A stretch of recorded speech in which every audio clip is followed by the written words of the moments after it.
नमस्कार, आपका स्वागत है हमारे चैनल द डेली टाइप पर। अगर कोई छूट गई है आपसे खबर तो चिंता ना करें, मैं शुभ्रा आपके लिए लाई हूँ 24 घंटे 24 खबरें।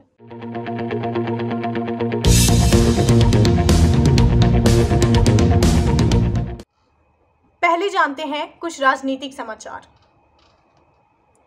उपराष्ट्रपति पद के लिए एनडीए उम्मीदवार जगदीप धनखड़ ने नामांकन दाखिल कर दिया है।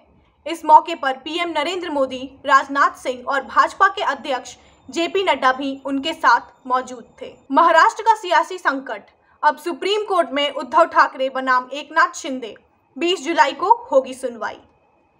4 जुलाई को विश्वास मत जीतने के बाद शिंदे गुट ने उद्धव कैंप के 14 विधायकों को नोटिस जारी किए थे। गोगावले की तरफ से जारी व्हिप का उल्लंघन करने के चलते विधायकों के खिलाफ एक्शन लिया गया था। वाद विवाद हो, आलोचना भी हो, संसद के मॉनसून सत्र से पहले सांसदों से बोले पीएम नरेंद्र मोदी। मॉनसून सत्र शुरू होने से पहले कहा कि विभिन्न विभागों ने इस सत्र के दौरान 32 विधेयकों को दोनों सदनों में पेश करने का संकेत दिया है, जिनमें से 14 विधेयक तैयार है। उद्धव ठाकरे को फिर जोर का झटका, पूर्व नेता प्रतिपक्ष रामदास कदम का शिवसेना से इस्तीफा। शिवसेना प्रमुख और महाराष्ट्र के पूर्व मुख्यमंत्री उद्धव ठाकरे को एक और पार्टी ने दिया तगड़ा झटका। शिवसेना लीडर रामदास कदम ने शिवसेना से इस्तीफा दे दिया है। वह उद्धव ठाकरे के गुट में थे। उपराष्ट्रपति चुनाव को लेकर पीएम मोदी और नवीन पटनायक में हुई बात। बीजेडी ने जगदीप धनखड़ को समर्थन देने का किया ऐलान। ओडिशा में मुख्यमंत्री नवीन पटनायक की अगुवाई वाली बीजू जनता दल ने रविवार को उपराष्ट्रपति चुनाव के लिए एनडीए के उम्मीदवार पश्चिम बंगाल के राज्यपाल जगदीप धनखड़ को समर्थन देने का ऐलान किया है। प्रगतिशील समाजवादी पार्टी के अध्यक्ष शिवपाल यादव ने खुलकर सपा अध्यक्ष और भतीजे अखिलेश यादव पर हमला बोला है। शिवपाल ने इशारों में यहां तक कह दिया है कि अखिलेश ने मेरा और मुलायम सिंह यादव तक का अपमान किया है। उन्होंने कहा कि मुलायम सिंह को राष्ट्रीय अध्यक्ष के पद से हटाकर अपमान किया गया है। कट्टर सपाई नेताजी का अपमान बर्दाश्त नहीं करेंगे। कांग्रेस एनसीपी का साथ नहीं छोड़ना चाहते उद्धव, उपराष्ट्रपति चुनाव में विपक्ष के साथ। शिवसेना ने राष्ट्रपति चुनाव में द्रौपदी मुर्मू का समर्थन करने का ऐलान किया है, लेकिन उपराष्ट्रपति चुनाव में उद्धव गुट विपक्ष की उम्मीदवार मार्गरेट अल्वा का समर्थन करेंगे। राष्ट्रपति रामनाथ कोविंद ने पश्चिम बंगाल के राज्यपाल जगदीप धनखड़ का इस्तीफा स्वीकार कर लिया है। केंद्र की सत्ताधारी पार्टी बीजेपी की ओर से उपराष्ट्रपति पद के लिए जगदीप धनखड़ को उम्मीदवार बनाए जाने के बाद उन्हें राज्यपाल के पद से इस्तीफा देना पड़ा है। धनखड़ के इस्तीफे के बाद मणिपुर के राज्यपाल ला गणेशन को पश्चिम बंगाल के राज्यपाल की अतिरिक्त जिम्मेदारी दी गई है। गलत तरीके से जेल में बंद लोगों को मिले सरकारी नौकरी, कांग्रेस सांसद लोकसभा में लाएंगे बिल। बिहार के किशनगंज से लोकसभा सांसद ने कहा कि इस तरह के मामलों में तेजी और फैक्ट चेकर मोहम्मद जुबैर को कथित रूप से निशाना बनाए जाने की घटना ने उन्हें बिल लाने के बारे में सोचने पर मजबूर किया है। तेजस्वी यादव ने द्रौपदी मुर्मू पर कसा तंज, कहा राष्ट्रपति भवन में मूर्ति नहीं चाहिए। तेजस्वी से जब राष्ट्रपति चुनाव को लेकर सवाल किया गया तो उन्होंने यह बातें कही है। तेजस्वी यादव ने कहा कि हमने कभी उन्हें बोलते हुए नहीं सुना और मुझे नहीं लगता कि आप लोगों ने भी सुना होगा। अब कुछ खबरें विदेश से। श्रीलंका में तत्काल प्रभाव से आपातकाल लागू, राष्ट्रपति चुनाव से ठीक पहले हुआ ऐलान। श्रीलंका में आपातकाल लागू करने वाला 17 जुलाई का सरकारी गजट सोमवार सुबह जारी किया गया। राष्ट्रपति को सार्वजनिक सुरक्षा अध्यादेश के भाग 2A में आपातकालीन नियम लागू करने का अधिकार दिया गया है। पंजाब उपचुनाव में पीटीआई की बड़ी जीत, पीएम शहबाज के बेटे का सीएम पद जाना तय, इमरान के करीबी को मिलेगी सत्ता। शरीफ परिवार की सत्तारूढ़ पीएमएलएन ने अपनी हार स्वीकार कर ली है। पार्टी ने उपचुनाव में भारी जीत के लिए पीटीआई अध्यक्ष खान को बधाई भी दी है। प्रधानमंत्री के प्रवक्ता ने कहा कि जनादेश का सम्मान है। बांग्लादेश में हिंदुओं पर हो रही हिंसा के विरोध में देश के राष्ट्रीय मानवाधिकार आयोग ने कहा है कि एक धर्मनिरपेक्ष देश में सांप्रदायिक हिंसा किसी भी परिस्थिति में स्वीकार्य नहीं है। आयोग ने गृह मंत्रालय से इसकी जांच की मांग की है। अब कुछ खबरें मनोरंजन जगत से। Hollywood actor singer Jennifer Lopez ने एक्टर बेन एफ्लेक से लास वेगास में शादी कर ली है। 52 साल की जेनिफर पिछले 20 साल से 49 साल के बेन के साथ रिलेशनशिप में थी।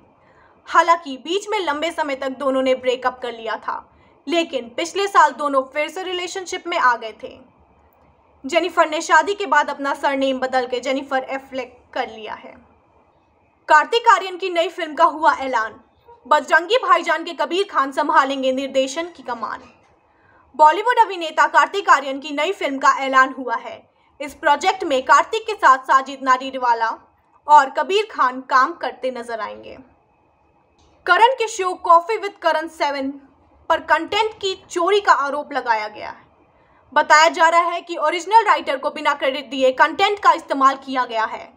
यह आरोप एक राइटर व जर्नलिस्ट मान्या लोहित आहूजा ने सोशल मीडिया पर पोस्ट करते हुए लगाया है। उन्होंने कहा कि कॉफी विद करण 7 के दूसरे एपिसोड में बिना क्रेडिट दिए उनके आइडिया का इस्तेमाल किया गया है। इस एपिसोड में जानवी कपूर और सारा अली खान नजर आई थी। अब कुछ खबरें खेल जगत से। इंग्लैंड के खिलाफ भारत ने वनडे सीरीज जीत ली है। इसी जीत के बाद रोहित शर्मा एंड कंपनी ने latest ICC men's ODI team ranking में पाकिस्तान से आगे अपने तीसरे स्थान को और मजबूत कर लिया है। 109 रेटिंग पॉइंट्स के साथ भारत अब पाकिस्तान से आगे है।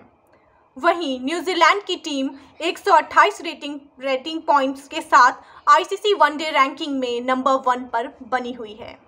अंतर्राष्ट्रीय हॉकी महासंघ FIH के अध्यक्ष नरेंद्र बत्रा ने सोमवार को अपने पद से इस्तीफा दे दिया है।